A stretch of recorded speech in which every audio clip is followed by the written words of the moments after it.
Today we will check out a powerhouse healing support Chronomancer build that is currently one of the strongest in Guild Wars 2. It provides tons of healing and barrier, and it provides lots of boons including might, fury and protection. And the best thing is, with just one change in the traits, you can provide your party with permanent Alacrity or permanent Quickness based on what they need. The build uses a very straightforward rotation and can work with cheap, affordable options while still being very effective. Now let's understand how this build works. All of those traits in the Chaos trait line, along with Flow of Time and Improve Alacrity, will create a very strong synergy. They will increase your boon duration, provide Chaos Aura, which will work very well with this build, and they will make all of your shatter skills provide lots of boons permanently. And then in the Inspiration trait line, all of our traits, in addition with the Healing Well trait in Chronomancer, will make this build provide a lot of heals. And the most important part of the build are those two Grandmaster traits in the Chronomancer line. If you choose the top one,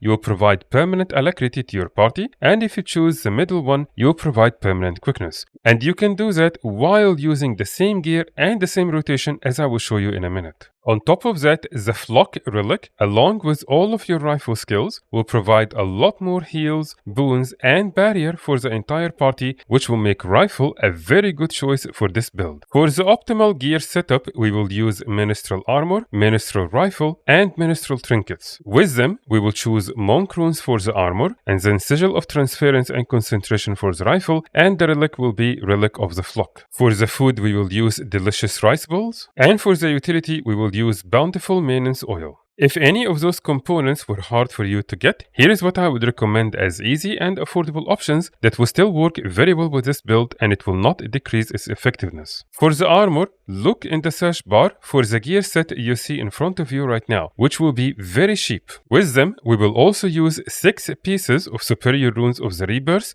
which is also very cheap. For the rifle, we will use the Giver's Candy Cane, which will include the Sigil of Concentration in it already. And so we will only need to buy one Superior Sigil of Transference and put it in the rifle with the other Sigil of Concentration. For the amulet, we will use the Brand Spark Amulet. For the accessories, we will buy 2 Twister in a jar.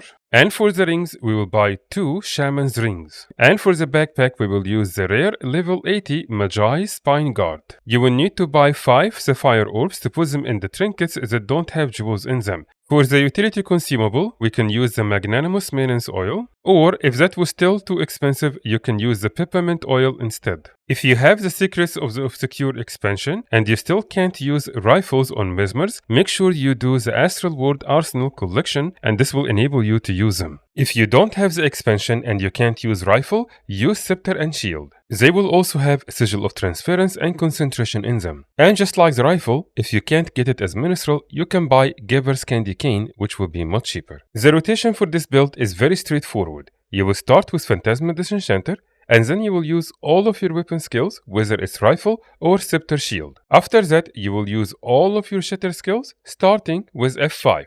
From that point forward, just use any shatter skills, any weapon skills, and all of your utility skills whenever they are available. Only save your healing skill when you or your party needs it, and save Gravity Well for CCs to break bar when needed. With that build setup and this simple rotation, your party will always stay healed and buffed permanently, even in tough fights. If you have any questions or tips, feel free to share them in the comments below. And don't forget to like and subscribe for more Guild Wars 2 guides. Thanks for watching, and I will see you in the next guide.